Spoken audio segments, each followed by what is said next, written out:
Shalom para todos, ¿cómo están? Bienvenidos al Devocional Ejat para todos ustedes.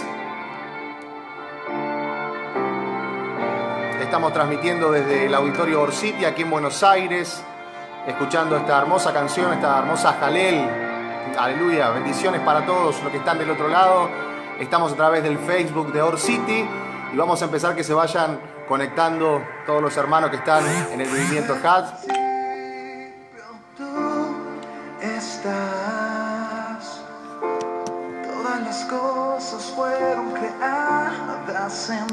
Hoy tenemos un estudio muy lindo, un devocional hermoso.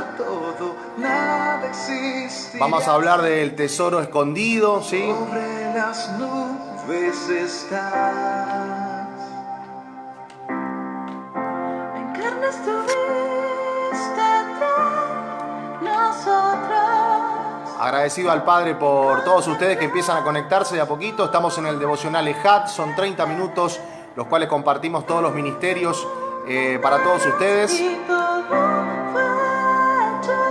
Le pedimos que compartan, ¿sí? Vayan empezando a compartir.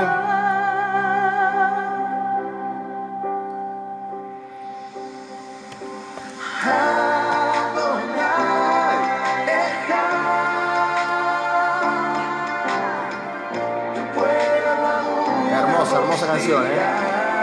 Adonai Ejad.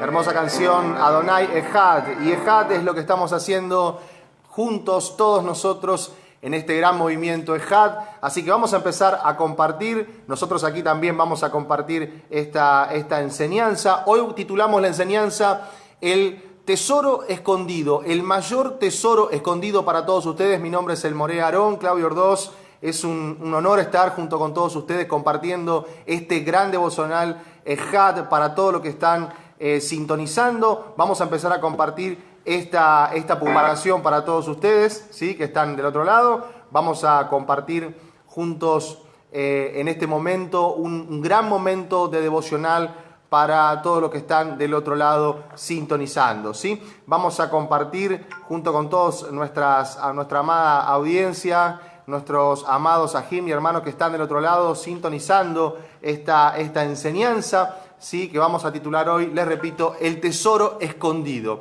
¿De qué vamos a hablar hoy?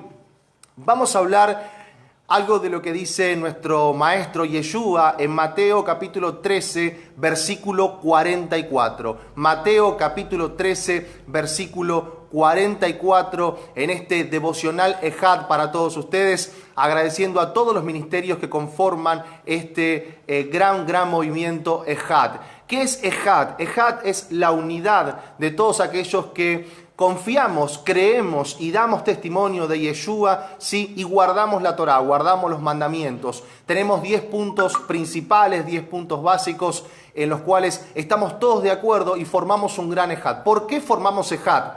¿Por qué formamos esta unidad? Porque es necesario hacer lo que dice Yeshua. Nuestro Padre nos dice: ustedes y nosotros, yo y el Padre, uno solo somos. Por eso la necesidad de formar esta unidad, este gran Ejat junto con todos ustedes. Escuchábamos ahí la canción de David Acevedo, a quien le mando un gran cariño, como a Liliana Hunter, al pastor Higuita, a mi amigo Eliú de Manuel Díaz, del Remanente Una Fe Inteligente, a todos los que conforman estos grandes ministerios en toda Latinoamérica y en todo el mundo. Estamos formando un gran Ejat, así que si tú eres pastor, si tú eres ministro, te invitamos a sumarte también a este gran movimiento Ejat para que todos seamos uno con el Padre, uno con Yeshua, y que todos prediquemos la Torá. Estos últimos tiempos son fundamentales. El remanente debe volver a casa. Debemos volver a casa todos juntos en unidad. ¿Para qué? Para adorar al Padre en espíritu y en verdad.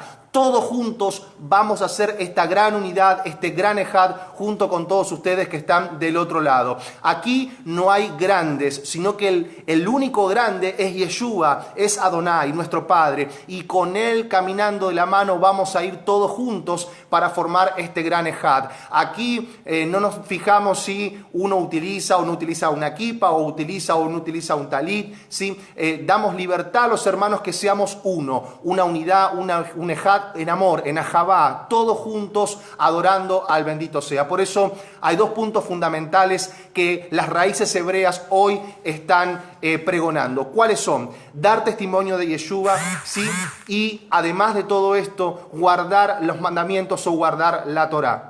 ¿Qué es lo que estamos haciendo nosotros hoy, junto con todos ustedes, haciendo eso? Regresando a casa, guardando Shabbat, guardando las fiestas, ¿sí? ¿Qué es lo fundamental? Después siempre decimos, nosotros podemos estar en desacuerdo o no en algún punto doctrinal, más o menos, pero todos estamos en algo. Y yo quiero que usted que está del otro lado y a todos los hermanos que empiezan a saludar, agradecerles que están conectándose y van compartiendo este devocional. Estamos todos de acuerdo en algo. Seguimos mandamientos, ¿sí? Que es la Torá, es Yeshua, que es la Torá viviente. No, todos juntos seguimos a Yeshua HaMashiach, que es aquel judío que caminó hace 2000 años enseñando la Torá, que él no clavó la Torá, la ley de Dios en el madero, sino que vino a darle, yo digo siempre, vino a humanizar. Yeshua vino a humanizar la Torá, vino a enseñarle al simple, al sencillo la Torá, los mandamientos, que era posible cumplirlo. Él mismo, Adonai, vino hecho carne, el verbo, ladabar, se hizo carne, dice, y habitó entre nosotros. Ese que habitó entre nosotros hace 2000 años atrás,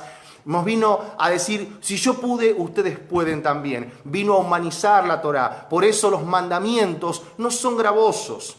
Y cuando vamos a pasar ya al tema de hoy, hablábamos de este tesoro escondido.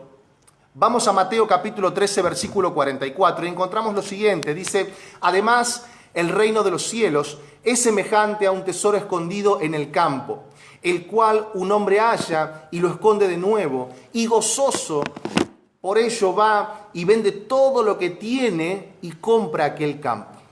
Meditemos un segundo en este pasaje. Además, el reino de los cielos, el Malhut HaShamayim, ¿sí? Es semejante a un tesoro escondido en un campo, el cual el hombre halla. Y esté atento a este detalle. Y lo esconde de nuevo y gozoso por ello va y vende todo lo que tiene y compra aquel campo. Y yo hoy le quiero hablar al que está en raíces hebreas hace mucho tiempo, aquel que ingresó hace una semana, aquel que está hace 2 años, ¿sí? Aquel que recién hoy empieza por esta transmisión a ver lo que son las raíces hebreas, las sendas eternas, como nos gusta decir a nosotros, no las sendas antiguas, sino las sendas eternas, aquellas de las cuales Yeshua habló. Entonces, a aquellos les voy a hablar yo, a los que están ingresando, a los que están en la cristiandad, a aquellos que están volviendo a casa, se están preguntando, ¿hay algo que acá no me cierra? ¿Hay algo más? Hay muchos de los que empezamos aquí, que empezamos raíces hebreas diciendo, ¿hay algo más? Aquí hay algo más, Padre, revélame que hay algo más. Y ese algo más era la Torá, era Yeshua que estaba en la Torá, era descubrir a Yeshua en la Torá. En cada parashá, decimos nosotros, descubrimos a Yeshua HaMashiach. Entonces, cuando Yeshua enseñaba a sus discípulos y decía que el reino de los cielos era un tesoro escondido. Vamos a ver un poquito esto. Siempre escuchamos esta parábola y estoy seguro que ustedes también escucharon esta parábola. Había muchas interpretaciones o hubo muchas interpretaciones y que muchas veces eran contradictorias entre sí. ¿Cuál era este tesoro? ¿Qué se nos enseñó siempre? Al que estuvo en el cristianismo hasta hace poco, en el catolicismo, siempre se enseñó que este tesoro era algo. Si bien hay un método didáctico empleado por Yeshua, porque Yeshua hablaba en parábolas, en esta ocasión ilustró Yeshua cómo sería el reino comparado con un tesoro. Yeshua, él vino a enseñarnos a nosotros. Yeshua nos instruía a sus discípulos. El problema de Yeshua, o el problema de nosotros, no son sus palabras, son la manera de interpretarlos y cuál ha interpretado la religiosidad durante muchísimos años, casi 2000 años, interpretando mal la palabra de Yeshua o conocido como Jesús. Siempre fue mal interpretado. Ese fue el problema. La palabra mal interpretada de Yeshua, de la religión, hizo los desastres que hizo hace mucho tiempo. El problema no es de Yeshua, el problema es nuestro, porque siempre vimos la Escritura como una mentalidad o con una mentalidad griega. Ese es el problema de hace 2000 años. Seguimos viendo la Escritura con una mentalidad greco-romana, decimos los profesores. Y la pregunta es, ¿por qué no podemos entender? Algunas veces es porque no queremos estudiar. Por otra parte, también dependemos de lo que nuestro Padre también nos quiera revelar en las Escrituras. Por siglos hemos tenido o hemos estado mal enseñados teológicamente y culturalmente acerca de los principios de la Torá, que no son los mejores. Y se nos ha condicionado para aceptar que lo que decía el pastor, lo que decía tal persona o que decía el gran teólogo, eso era lo que se hacía. El resultado de todo esto es que perdimos la visión. Nos fijamos en algo, pero los discípulos, cuando estaba Yeshua en esta parábola del tesoro escondido, ni siquiera preguntaron. No le preguntaron qué era este tesoro o a qué respondía. ¿Pero por qué no se lo preguntaron? Porque ellos eran seguidores de Yeshua, eran judíos, eran adoradores del Padre y entendían lo que él estaba queriendo decir. Pero nosotros no entendimos nunca esta parábola. ¿Por qué? Porque todavía tenemos una mentalidad greco-romana. Estamos arraigados a la religión. Muchos aún no han salido de la religiosidad. Y Yeshua nos manda en este momento a restaurarnos como pueblo, como casa de Israel. ¿Por qué no preguntaron los discípulos cuando le hablaba a Yeshua sobre este tesoro que estaba en el reino de los cielos? Dos respuestas. O porque no entendieron perfectamente, o porque por vergüenza querían quedarse en la duda, ¿sí? Y no revelar así la ignorancia que tenían respecto a la Escritura. Yo creo que entendieron los discípulos. Los discípulos entendieron muy bien, porque como hebreos estaban familiarizados con el tema del reino de los cielos, o Malhut Hashamayim, como se dice en hebreo. Y tenían al maestro por excelencia. Yo hoy veo mucha gente que empieza en raíces hebreas, está 1 año, 2 años, y termina yéndose para el otro lado. Termina yéndose para el otro costado. Termina siguiendo sabiduría humana, leyes humanas, libros humanos, sabiduría humana, y no dándonos cuenta que tenemos al mayor jajam, al mayor sabio de toda la historia, Yeshua, HaMashiach, Jesús mal conocido, es el mayor sabio de toda la historia. Es el judío que más supo llegar a la gente en toda la humanidad. Entonces nosotros empezamos y terminamos desechándolo. Y es doloroso para muchos ver esto, cómo la gente desecha a Yeshua y sigue la sabiduría humana, o sigue sabios, o sigue comentarios de sabios, olvidándose que tenemos al mayor sabio, tenemos a la Torá viviente, tenemos al Verbo hecho carne que habitó entre nosotros. Lo que pasa es que como tenemos una mentalidad aún hoy greco-romana, seguimos sin entenderlo. Vamos a correr un poquito más en el estudio y vamos a ir viendo esto, y yo le pido que sigan compartiendo, agradeciéndole a todos los que están conectados desde Ejad, ¿sí? Se suele interpretar este comentario del tesoro escondido como que es Cristo, ¿sí? Cristo es el tesoro. Esto es lo que la religión siempre nos ha enseñado. Cristo es el tesoro. El Evangelio, la salvación o la iglesia. Eso es lo que siempre se nos enseñó, que el tesoro era la iglesia, ¿sí? Para obtenerlos, el pecador tenía que estar dispuesto a sacrificarlo todo.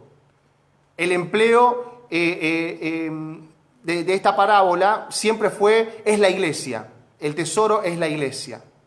Cristo es la iglesia. La circunstancia de lo que vuelva a esconder después de hallarlo, y seguimos interpretando y no llegábamos a quién es el tesoro.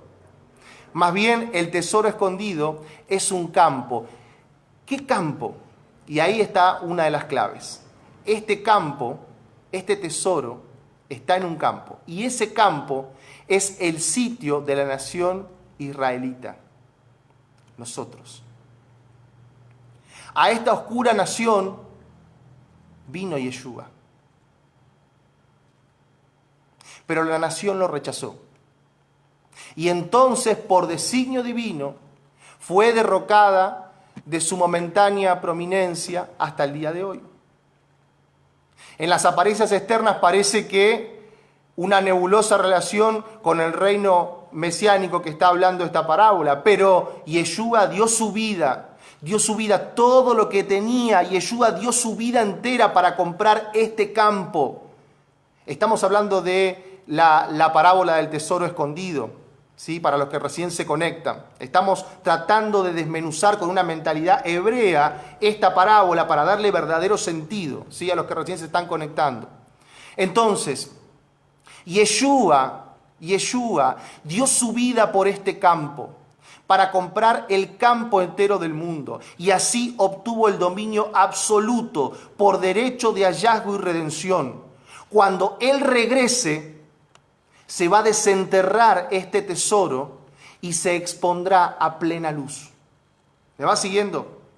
Esto es parte de la cultura a la que se ha sometido el mundo, a la cuarta bestia que nos habla el libro de Revelaciones, las profecías de Daniel.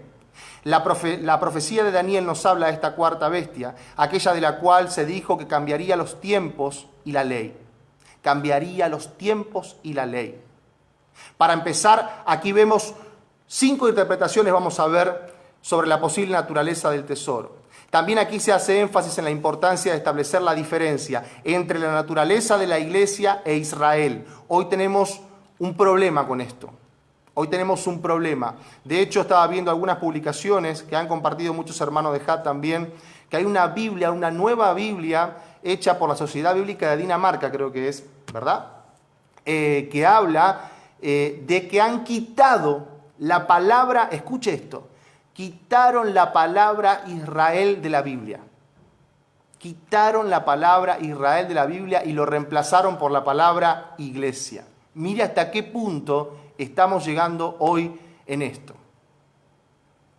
Aquí, para empezar, vemos que esta oscura nación de que nos habla es una clara expresión al antisemitismo que hay hoy en día. La nación que lo rechazó, escuche bien esto, es una afirmación que hoy está a vivas voces. Hay un antisemitismo grande, arraigado, sin entender bien cuál es el verdadero sentido de esta palabra. ¿Quién crucificó a Yeshua? Roma. ¿Por qué? Si nosotros vamos a la historia, vemos que Yeshua, ¿sí?, era tenido como un convulsionador, era un agitador social para ese momento. Y a Roma no le gustaban los agitadores sociales. Entonces debieron ejecutarlo para que no haya convulsión. Y no había convulsión solamente en los tiempos de Yeshua. 100 años antes de que Yeshua muriese, ya había convulsión en Jerusalén, porque era un dominio de Roma. Entonces eran ejecutados todos aquellos que se creía que había traición o que los podían llegar a entorpecer con esto, ¿sí? Ahora bien, volvamos a la parábola del tesoro escondido. Cuando la nación que lo rechaza, ¿sí?, y lo ignora, y esto también hay que entenderlo, es un endurecimiento. Israel lo rechaza, Judá lo rechaza a Yeshua por un endurecimiento en parte. Esto fue hecho por el Eterno, esto hay que entender. ¿Por qué tuvo que endurecer al judío, a Judá, y no reconoce a Yeshua como el Mesías? Porque es un plan profético del Eterno. ¿Por qué tiene que provocar el endurecimiento? ¿Para qué? Para que se pueda incluir la plenitud de las naciones. Esto está relacionado con el cumplimiento de la profecía que se reveló con la adopción y la bendición como hijos de Israel a Efraín y a Manasés, los hijos de Yosef que le nacieron en el exilio, tal como nos enseña Génesis 48 y Romanos 11. La causa de nuestro escaso entendimiento escritural muchas veces es por causa del sistema que tenemos. Por eso yo le digo, no se ría o no burle al evangélico o al cristiano, porque es también problemas de aquellos que le han enseñado, no entienden la profecía de la Escritura. Y eso es lo que nosotros tenemos que hacer, enseñar con mansedumbre, con amor, con paciencia, traer a las raíces hebreas, traer a la restauración a las personas que están del otro lado y no ponerse, tener 1 año de raíces hebreas, 2 años de raíces hebreas y ponerse en la puerta y decir, no, aquel entra, aquel no entra, sino que tenemos que incluir y enseñar nosotros como líderes a aquellos que no lo entienden, no lo comprenden. No prestan o no se presta debida atención a los antecedentes proféticos históricos de la nación. Se nos enseña siempre a estudiar el Nuevo Testamento y no el Antiguo Testamento. He aquí otro gran problema. Pero principalmente, como historia pasada y fuente de enseñanza moral, es la Torá y los mandamientos y los preceptos, esos que Yeshua no vino a abolir. ¿Se entiende? Entonces empezamos por el Nuevo Testamento y dejamos el Antiguo Testamento de lado y ahí viene un poco el error. Los discípulos de Yeshua estaban familiarizados con lo que decía y no había necesidad. Por ejemplo, cuando se habla de aquella visión que dice mata y come, ¿verdad? Cuando dice mata y come, que el cristianismo toma de que se puede comer todo y de lo que está hablando es de naciones. Y por otra parte, cuando la Escritura nos habla de comida, nos está hablando... ¿sí? Nos está hablando, gracias a todos los que están conectándose del otro lado, cuando nos habla de comida, se entiende, ¿sí? Que le está hablando a un pueblo que entendía qué era lo que debía comer, por ejemplo, lo que dice Levíticos 11, que es animales puros o animales impuros. Entonces se entiende que los discípulos, que eran judíos, eran hebreos, entendían lo que Yeshua estaba hablando, ¿sí? Estaban familiarizados con la cultura y con lo que estaba pasando en Israel en ese momento, en Jerusalén. Entonces, existe un imperio que se ha encargado por siglos, de sembrar el antisemitismo dentro del cristianismo. Así que para poder tener una mejor interpretación escritural y bíblica, y para saber cómo se aplica a nuestra propia vida y a nuestras familias, tenemos que viajar siempre a un contexto histórico. Si no consideramos las partes del plan perfecto de nuestro Padre para la redención, para cada familia de la tierra, y si no reconocemos y recobramos nuestra propia identidad, será difícil entender la Escritura. Ese es el fundamento de las raíces hebreas. Eso es a lo que estamos llamados los líderes en estos últimos tiempos, a restaurar las Escrituras. A mí me gusta decir siempre que la Escritura es un hermoso cuento de amor. ¿Sí? Hay un pueblo, la novia y el novio. La Escritura sencillamente es un plan, un libro, ¿sí? En el cual se le enseña a esa novia a caminar en los preceptos del novio para poder ser una pareja ideal. En el monte Sinaí se le muestra y se le da aquellos mandamientos y preceptos de los cuales la novia tenía que cumplir y dice, haremos y obedeceremos. Lo que pasa es que esa novia le es infiel y después tiene que venir nuevamente su novio en un acto de amor tremendo. Y un poco habla este tesoro escondido. Y morir él mismo para redimir a esa novia y volver a tomarla nuevamente. No desecharla, no, volver a tomarla nuevamente. El mismo Padre, Yeshua, se entrega a toda la humanidad para volver a juntarla. Por eso yo no puedo entender cómo hoy seguimos diciéndole, enseñándole a todo el mundo que Yeshua no vino a abolir los mandamientos. Él vino a juntarnos. Él vino a juntarnos con la Torá, no vino a sacarnos de la Torá, vino a juntarnos con la Torá. Y eso es lo que hoy nos cuesta tanto hacerle entender al cristianismo, al que está volviendo, al que está saliendo de Roma y entrando a Israel, que tiene que volver a los mandamientos, porque Yeshua en ese acto de amor en el madero hizo ese acto de amor justamente porque nosotros nos habíamos apartado de todo eso. A más de 2700 años, tomando en cuenta el inicio de la dispersión de las tribus de Israel entre las naciones, Yeshua El Mashiach, el Rey de Israel, nos ha encontrado hoy siendo más gentiles que los gentiles de hace 2000 años atrás. Siendo más paganos, sin ciudadanía, sin pacto, sin participar en las fiestas del Eterno. Y acá le estoy hablando a los que recién comienzan. Sin promesa, sin esperanza, sin Elohim. Nos encontró incircuncisos, tanto físicamente como espiritualmente. Nos halló caminando como una nube o como una noche oscura, anhelando un poco de luz. Estábamos con la Torá, con la Biblia en nuestras manos, pero no la entendíamos. Por eso fuimos teológicamente correctos, pero Mashiach nos ha encontrado nuevamente hoy, en estos tiempos finales, para guiarnos a toda verdad. Ahora, ¿nos dejará el Eterno, el Elohim de nuestros padres, en esta miserable condición para siempre? ¿Nos dejará sin darnos y revelarnos todo? No, yo creo que no. Estos son los tiempos en los cuales nosotros vamos a restaurarnos.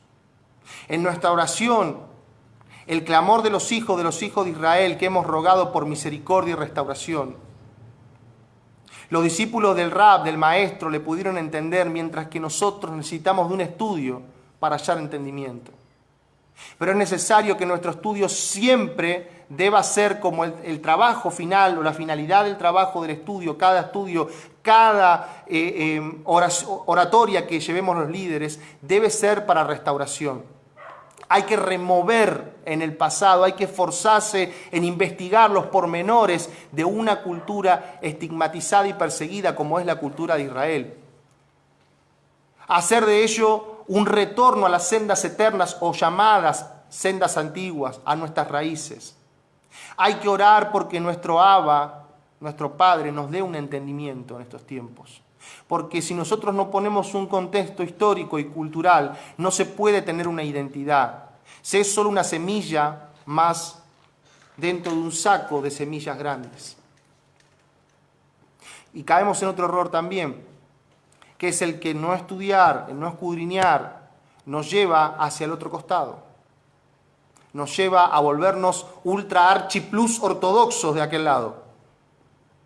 Y yo conozco muchos de aquellos que inclusive han negado a Mashiach. Por eso debemos centrarnos con la guía del Ruach HaKodesh. Por eso debemos centrarnos con el Espíritu Santo. Debe haber Torá, pero también debe haber oración, debe haber comunidad con el Ruach, con el Espíritu. Nuestro Maestro para nosotros y para nuestros días enseñó que Yeshua, HaMashiach, nuestro rabino, debe ser nuestra guía. No la sabiduría humana, la sabiduría que encuentran en libros. ¿Entiende lo que estoy diciendo? Le estoy hablando ya a los más nuevecitos, no a los nuevecitos, sino a los que están más atrás. En Mateo 13:44, para los que recién comienzan, dice: además el reino de los cielos es semejante a un tesoro escondido en un campo, en el cual un hombre halla y lo esconde de nuevo, y gozoso por ello va y vende todo lo que tiene y compra aquel campo. En esta parábola tenemos 4 elementos: el reino de los cielos, el campo, la naturaleza del tesoro escondido y la identidad del hombre que encuentra ese tesoro. Lo vuelve a esconder, vende todo lo que posee y compra el campo. Acá quiero decirle que esta palabra contiene maravillas que el Eterno ya ha realizado. En esta parábola se expresa el cumplimiento de promesas específicas hechas a Abraham, Isaac e Israel, los padres de la nación hebrea. Y por medio de ellos ha llegado la bendición a cada familia que habita en este mundo. El reino de los cielos, el Malhut HaShamayim, este elemento es fácil de desandarlo. Yeshua inició sus quehaceres proféticos con un llamado a la casa de Judá. Fíjese lo que le dice Yeshua en el Brit Hadashah del Nuevo Testamento. Dice: arrepentíos porque el reino de los cielos se ha acercado. Esta es una absoluta e incuestionable referencia al propósito que tiene el Eterno de establecer con las 12 tribus de Israel un reino de sacerdotes y gente santa. Si leemos en Éxodo 19, encontramos el inicio, el propósito de nuestro Abba, y además veremos la naturaleza del tesoro escondido. Se empezará a descubrir, como dice en Éxodo 19:5. Vamos a leer un poquito. Dice: ahora pues, si dieres oído a mi voz y guardares mi pacto, y vosotros seréis mi especial tesoro sobre todos los pueblos, porque mía es toda la tierra, y vosotros seréis un reino de sacerdotes y gente santa. En Malaquías 3:17 dice: y serán para mí especial tesoro. Ha dicho Yahweh de los ejércitos: en aquel día en que yo actúe y los perdonaré, como el hombre que perdona a su hijo que le sirve. Entonces os volveréis y discerniréis la diferencia entre el justo y el malo, entre el que sirve a Elohim y el que no le sirve. Vamos a ver el campo. El campo es el mundo. Son las naciones, y eso ya lo dijo Yeshua en la parábola del trigo y la cizaña.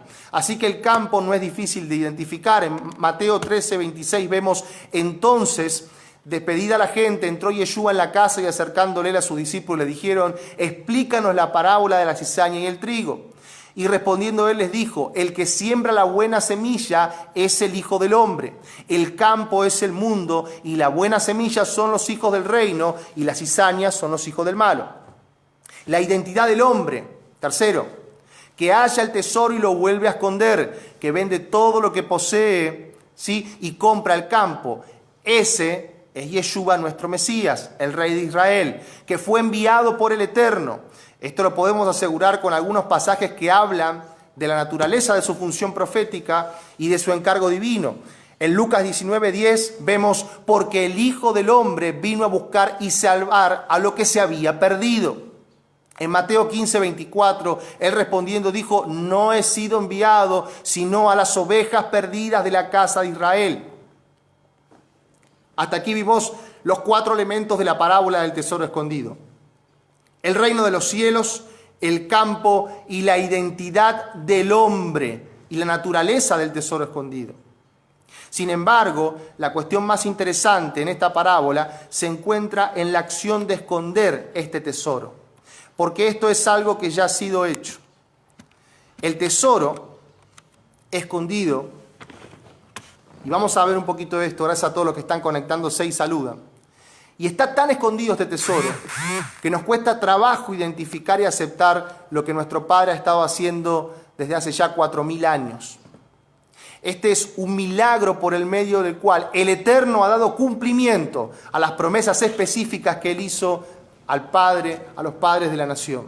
El Eterno escondió el tesoro, pero ¿cómo hizo esto? Vamos a verlo. En Génesis 12:1 dice: pero Yahweh había dicho a Abraham: vete de tu tierra y de tu parentela y de la casa de tu padre a la tierra que te mostraré. Dice: y haré de ti una gran nación, nación grande, y te bendeciré y engrandeceré tu nombre y serás de bendición. Bendeciré a los que te bendigan y maldeciré a los que te maldicen, y serán benditas en ti todas las familias de la tierra. Aquí vemos cómo el Eterno le prometió a Abraham 3 cosas: la tierra de Canaán, hacer una nación grande y bendecir en él todas las familias de la tierra. Aquí el punto a considerar es cómo la manera que él emplearía para dar cumplimiento a esta promesa. La palabra hebrea que utiliza aquí es benibrajú, ¿sí? Se traduce como bendición, pero su significado literal es entremezclar, dándonos con ello una pista de cómo sería el cumplimiento. En Génesis 13:16 vamos a ver lo siguiente: y haré tu descendencia como el polvo de la tierra, que si alguno puede contar el polvo de la tierra, también su descendencia será contada. En Bereshit, en Génesis 17:15 dijo: también Elohim a Abraham: a Sarai tu mujer no la llamarás Sarai, mas Sara será su nombre, y la bendeciré y también te daré de ella hijo. Sí, la bendeciré. Y escuche bien, dice: y vendrá a ser madre de naciones, reyes de pueblos vendrán a ella. Vamos acercándonos un poquito más. En Génesis 48:18 dice: y dijo Yosef a su padre José: no así, padre mío, porque este es primogénito, pon tu mano derecha sobre tu cabeza. Mas su padre no quiso y dijo: lo sé, hijo mío, lo sé. También de él vendrá a ser un pueblo y será también engrandecido. pero su hermano menor será más grande que él, y su descendencia formará multitud de naciones. Esto es una promesa impresionante. La descendencia de Efraín formaría una multitud de naciones, o Melo Hagoim, es una plenitud de naciones. En Deuteronomio 31, mire lo que dice: sucederá que cuando hubieren venido sobre ti todas estas cosas, la bendición y la maldición que he puesto delante de ti, y te arrepintieres en medio de todas las naciones donde te hubiera arrojado el Eterno, y te convirtieres al Eterno tu Elohim, y obedecieres a su voz conforme a todo lo que yo te mando hoy, tú y tus hijos, con todo tu corazón y con toda tu alma. Entonces, aquí viene la profecía, entonces Adonai hará volver a los cautivos y tendrá misericordia de ti y volverá a recogerte de entre todos los pueblos donde te hubiese esparcido. El Deuteronomio de Barín 34 dice: aun cuando tus desterrados estuvieran en las partes más lejanas que hay debajo del cielo, de ahí te recogerá tu Elohim. De ahí te recogerá tu Elohim, y de allí te tomará. ¿Y a cuántos hoy el Eterno está tomando de todas las naciones de la tierra y los está haciendo volver a casa? Y para mí es un gozo que cada persona que está del otro lado hoy en Ejad y están volviendo, están retornando, hay un despertar hermoso de Efraín para volver a casa. Y esto es profecía. Y fíjese que no solamente está diciendo que volverían, sino que dice: volverían a Adonai, a la tierra que heredaron tus padres, y será tuya. Y te hará bien y te multiplicará más que a tus padres. Y circuncidará a Adonai tu corazón y el corazón de tu descendencia, para que ames a Adonai tu Elohim con todo tu corazón y con toda tu alma, a fin de que vivas. Y pondrá Yahweh todas estas maldiciones sobre tus enemigos y sobre tus aborrecedores que te persiguieron. Moshe afirmó que después de la bendición y la maldición vendría la restauración de la nación. La división del reino de Israel fue hecha por el Eterno, ¿sí? Sabemos que se dividió en reino del norte y reino del sur. Eso lo encontramos en Primera de Reyes, capítulo 12, versículo 24. El reino perduró dividido varios años hasta que finalmente un día describe la Escritura en Segunda de Reyes, capítulo 17, versículo 6, que vinieron los asirios y se llevaron cautivos a los de la casa de Israel, y la tierra que habían ocupado fue repoblada con extranjeros. Así fue como los hijos de Abraham se mezclaron entre las naciones, y desde entonces no han regresado. Los hijos de Abraham fueron dispersados a todas las naciones y aún no han regresado. Esto ocurrió en el 723 antes de la era común. Ahora el punto a considerar es: ¿por qué la razón de su exilio? Y si esos descendientes no han regresado, ¿dónde están? Bueno, solo así podemos entender la palabra de Yeshua cuando Yeshua dice: solo soy enviado a las ovejas perdidas de la casa de Israel. Y cuando él envió a sus discípulos a las naciones, él hablaba de la restauración de la nación. Por otra parte, también Judá y Benjamín, que eran el reino del sur, o casa de David, también fueron exiliados a Babilonia, y allá también se mezclaron, pero un remanente de ellos regresó. De modo que el momento de la venida de Yeshua, así casi 2000 años atrás, el tiempo para la restauración del reino de Israel estaba en la puerta. Era necesario para Judá hacer obras dignas de arrepentimiento, de apartarse de la idolatría, de circuncidar su corazón. El campo que habla la parábola ya estaba listo, pero los obreros eran pocos. Era el tiempo del inicio del retorno de las 10 tribus que se encontraban en el exilio hace mucho tiempo. Pero sin embargo, aún estaba reservado otro exilio disciplinario para Judá, que se inició en el año 70 con la destrucción del templo y concluyó casi 19 siglos después. Durante este exilio, muchos de los hijos de Judá también fueron voluntaria o obligadamente asimilados entre las naciones, dispersándose principalmente en las costas del mar Mediterráneo y en América Latina, perdiendo también su identidad hebrea. La profecía del profeta Oseas se cumplió del remanente de Judá que conservó la identidad israelita, mantuvo su fidelidad a la Torá y al Eterno, regresó a la tierra prometida, ha restaurado el idioma hebreo, y la profecía de Isaías 66:8 se cumplió cuando una nación entre naciones en un solo día, el 14 de mayo de 1948, se restauró. Y eso celebramos ayer. Ahora fíjese cómo toda la palabra del Eterno empieza a encajar, gracias a los que comparten este devocional. La vida del profeta Oseas, con una mujer fornicaria y tener hijos de la fornicación, es la ilustración de la relación que el Eterno tiene con la nación de Israel. Su primer hijo, fíjese que fue Jezreel, que significa siembra de Elohim. Expresa que él ha sembrado a Israel entre las naciones. Su hija, es todo profético, Lo Rumá, no compadecida, representa la firmeza y la decisión del Eterno por disciplinar al pueblo escogido. Lo Amí, que en hebreo quiere decir no pueblo mío, expresa el carácter del comportamiento del pueblo que está disperso, sin Torá, sin instrucción, enlodado en la idolatría y el paganismo. Y aunque en esas condiciones esperaríamos su aniquilación, o al menos que sean desechados. Sin embargo, fíjese lo que pasa. En Oseas 1:10 dice: con todo será el número de los hijos de Israel, como la arena del mar que no se puede medir ni contar. Y en el lugar en donde le fue dicho, vosotros no sois pueblo mío, le será dicho, sois hijo de Elohim viviente. Esto referencia a la profecía hecha a Abraham de que su descendencia no se podría medir ni contar. Y con su restauración como hijos de Elohim viviente y la reunificación de las 12 tribus de la casa de Israel. También está escrito en Oseas 2:19 y lo leemos: y te desposaré conmigo para siempre, y te desposaré conmigo en justicia, juicio, benignidad y misericordia, y te desposaré conmigo en fidelidad, y conoceréis a Adonai, y la sembraré para mí en la tierra, y tendré misericordia de Lo Ruamá.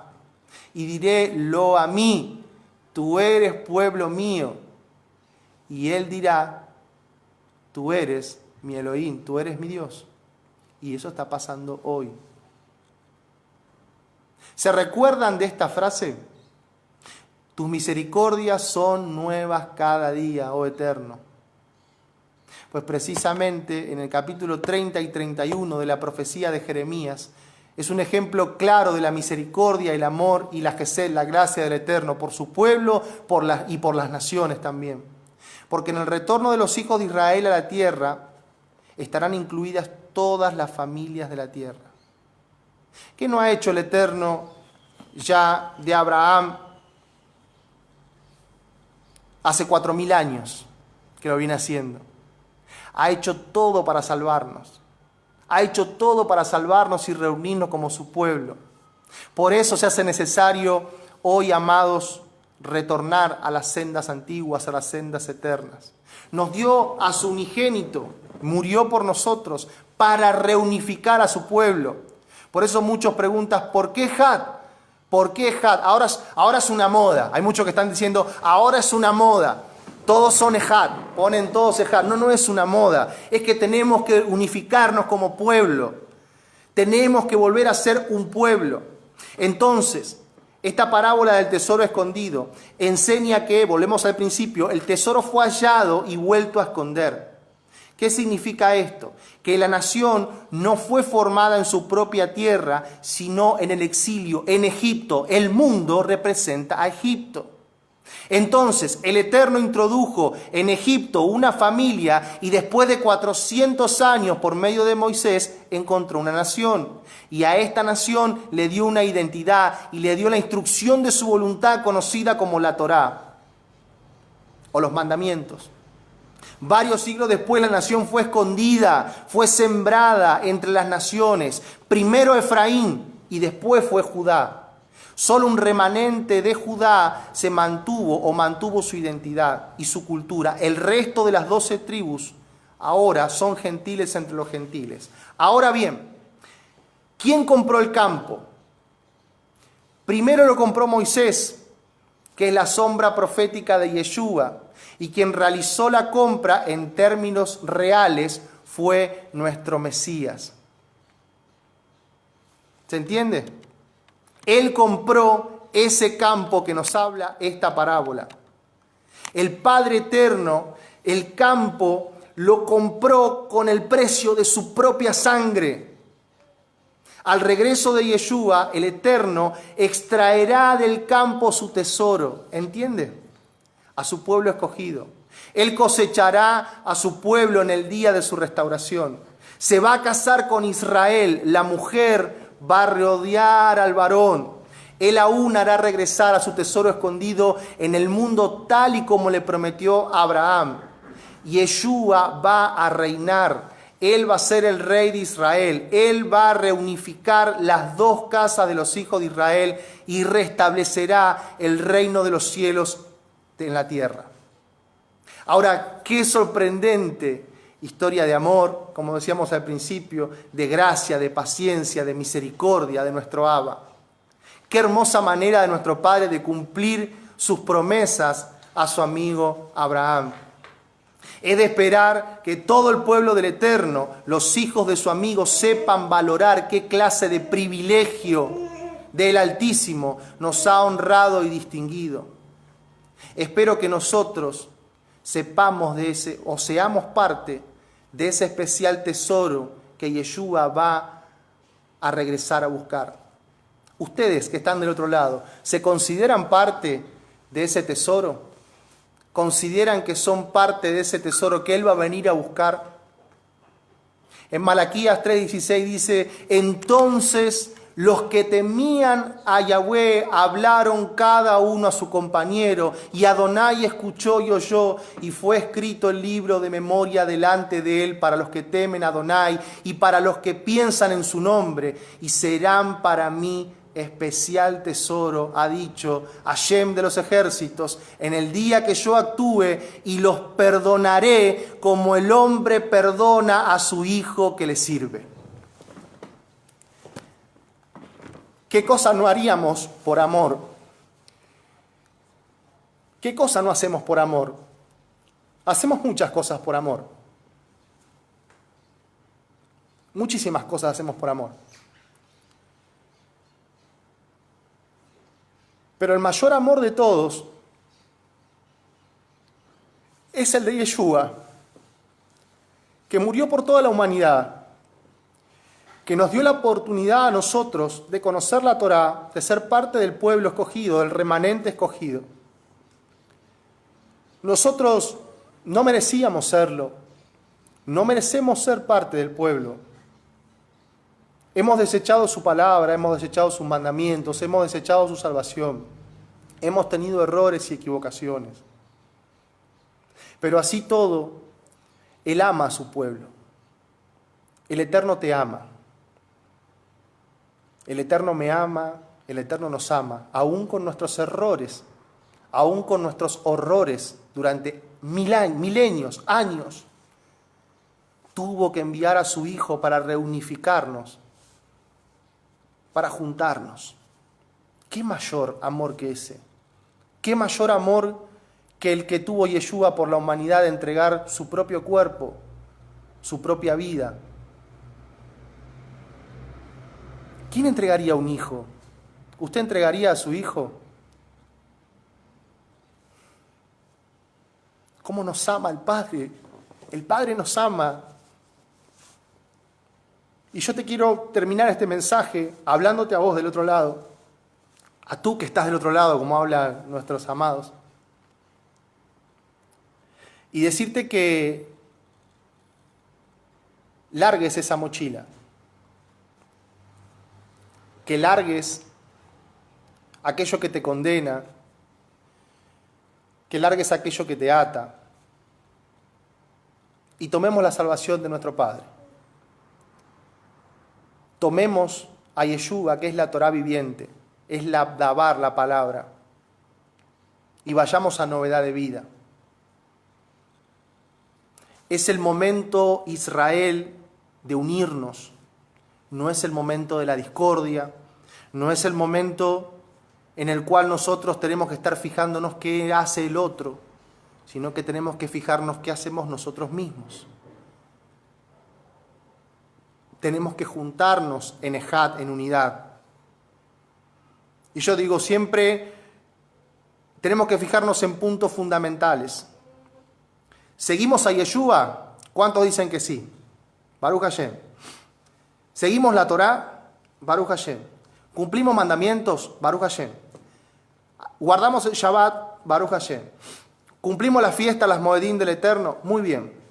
5 puntos fundamentales en el que todos estamos de acuerdo, ¿verdad?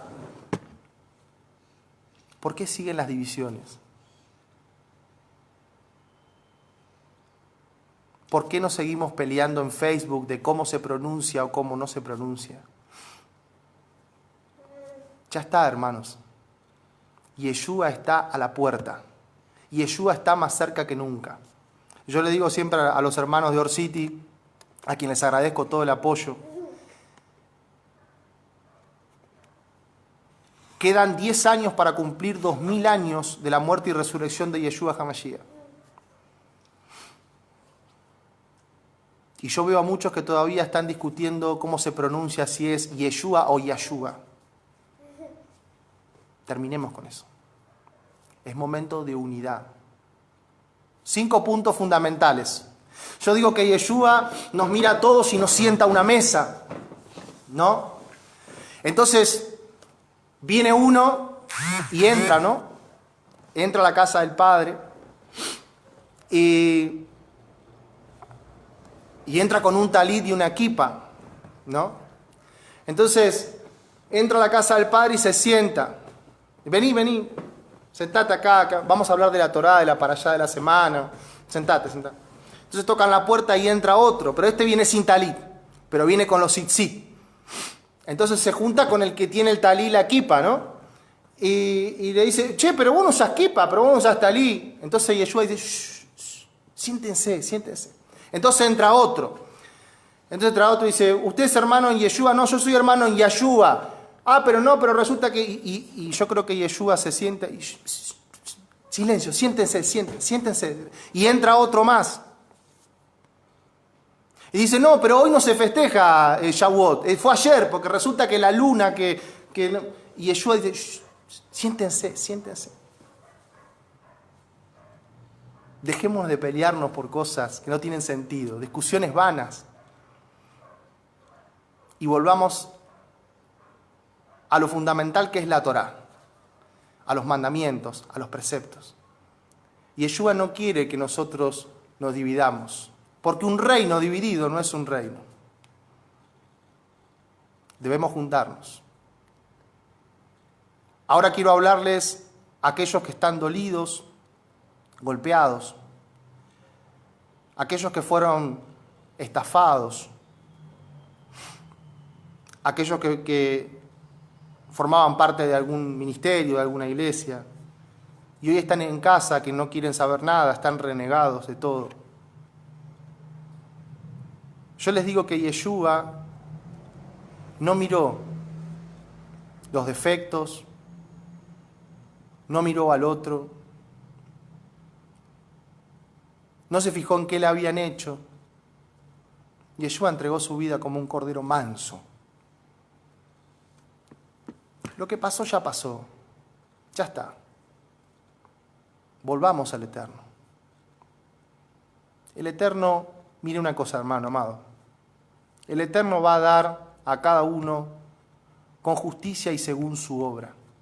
Quédese tranquilo que si alguien actuó mal, el Eterno va a dar su juicio justo. Y yo le puedo asegurar eso. Y Yeshua va a dar su juicio justo a cada uno según sus obras. Pero usted vuelva, no se pierda, no se enfríe. No se enfríe. Le llamo a aquellos que se han enfriado. No se enfríe. Busque otro lugar.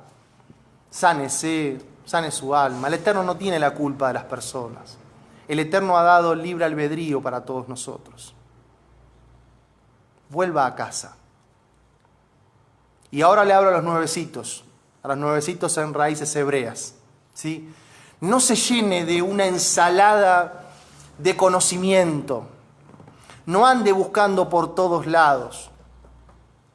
Busque las palabras de Yeshua, de la Torá. Tenga paciencia, con mansedumbre. No niega a Yeshua. Cuando aprenda raíces hebreas, ¿yo cuántos años tengo en raíces hebreas? Bueno, muchos años, pero no sé nada. No sé nada. Soy un siervo inútil. Soy un siervo inútil. No sabemos nada, no sabemos nada, no entendemos nada. Aún hoy no entendemos nada. Y si empezó raíces hebreas y usted sabe algo al año del conocimiento y usted piensa que sabe mucho, no sabe nada.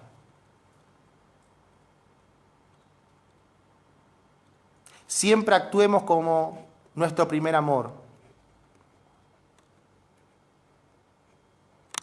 No cuestione. No se crea más maestro que el que está adelante. No se crea más judío que el judío, porque tiene 1 año o 2 años de raíces hebreas. Judá es Judá. Usted es Israel. Sea Israel. No quiera parecerse a. ¿Se entiende? No cometa el error que han cometido varios. Habiendo empezado en el espíritu, terminan en la carne. ¿Qué quiere decir en la carne? En la sabiduría humana. Yo veo muchos que siguen la sabiduría humana, sabiduría de hombre, y se olvidan de la sabiduría de la Torá. Si supiéramos leer a Yeshua, nuestro Mesías, como Él quiere que lo leamos, entenderíamos muchas cosas. Pero mucha letra también mata, hermano. Mucha letra también mata. Y tengamos en claro eso. La Torá tiene que ir acompañada a Yeshua y Yeshua tiene que ir acompañado de la Torá. El mandamiento y Yeshua junto con el Ruach HaKodesh, con el Espíritu de Santidad, es la manera en la cual nosotros debemos caminar en las raíces hebreas. Así que, amado hermano, espero haberle dado una enseñanza de parte del Eterno. Amén. Escuchábamos la canción de David Acevedo, de todo el movimiento de Had, agradeciéndoles por estos minutos que me han dado, compartiéndoles. Es un honor poder estar enseñando parte de lo que Yeshua nos ha mandado a hablar en estos últimos tiempos. A los líderes, recuerde que somos siervos inútiles. Todos somos siervos inútiles, todos. Volvamos a ese estatus. Y yo creo que esto estamos logrando en Raíces Hebreas en Ejat, entendiendo que todos estamos en un mismo lugar.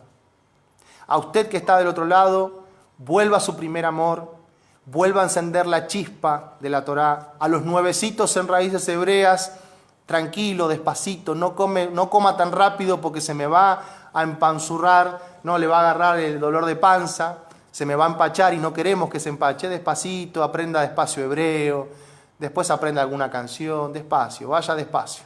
A ver, agradecido al movimiento Ejat, a todos los hermanos que han compartido su devocional. Todos los días a las 10 de la mañana van a encontrar aquí en la página de Ejat y en cada uno de los ministerios el devocional de cada uno de mis hermanos líderes que están hablando. Agradecido a la comunidad Orcity aquí en Buenos Aires. Para todos ustedes, a los que quieran visitarnos, pueden visitarnos en la comunidad y agradeciéndole al Padre por ello, ¿sí?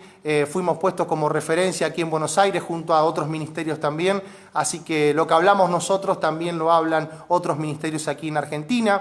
Llamado a los pastores y líderes que están ingresando a las raíces hebreas a sumarse, llámenos, contáctenos con nosotros para que podamos trabajar en unidad y en Ejat.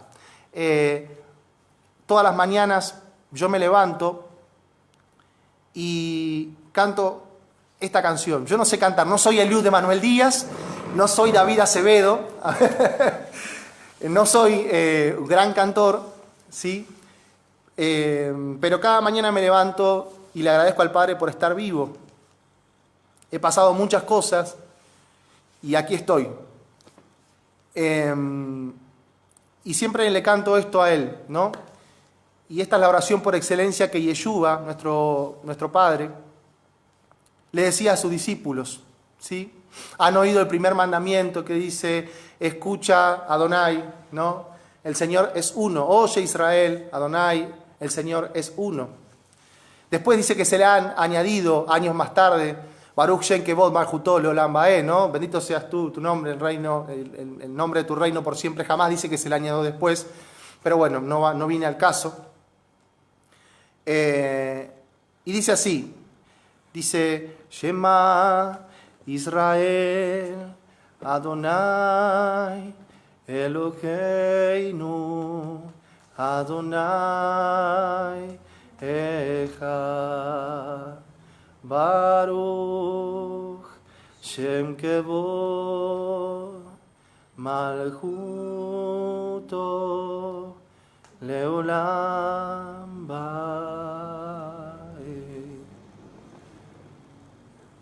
Siempre le doy gracias al Padre y levanto mis manos y repito una y otra vez, Shema Israel, Adonai Eloheinu, Adonai Echad, Baruch Shem Kevod Malchuto Leolam Bae. Y le agradezco por mi cuerpo, por mi sangre, por mis órganos, ¿sí? Y le digo, Modeani lefanei, jamelejai bekayam, shejesar taminishmati behemla rabá emunateja. Y le digo, doy gracias a ti, Rey viviente y eterno, porque tú has restituido misericordiosamente mi alma dentro de mí, tu fidelidad es grande. Le agradezco por mi vida, por mis hijos, por mi esposa, por el trabajo, por la salud, por todo. Siempre me dice, mi señora me dice, te levantás con una sonrisa, siempre te levantás te levantás alegre, ¿no? Y solo aquel que estuvo al borde de la muerte puede entender lo que es la vida. Cuando abra sus ojos, agradézcale al Padre, la vida es hermosa. Y aparte de ser la vida hermosa, nos da la posibilidad de ser parte de su pueblo, de Israel. Mire qué bendición que tenemos de leer la Torá. Tenga mucho, tenga poco, tenemos la bendición de poder manifestar esto. Así que, cuántas cosas hermosas que tenemos en este movimiento Ejad. Me extendí de los 30 minutos, el Padre sabrá por qué. Que el Eterno les bendiga y les guarde. Yevarejeja Adonai Beismereja, Bijuneja, Isa Adonai Palai Meleja, Vayashem Leja Shalom. Que Adonai les bendiga y les guarde. Adonai haga resplandecer su rostro sobre ustedes, mis hermanos amados. Adonai tenga de ustedes misericordia y ponga sobre ustedes su paz. Mañana otro gran devocional a partir de las 10 de la mañana, hora argentina. Agradecido al Padre. Que el Eterno los bendiga muchísimo. Shalom. Gracias.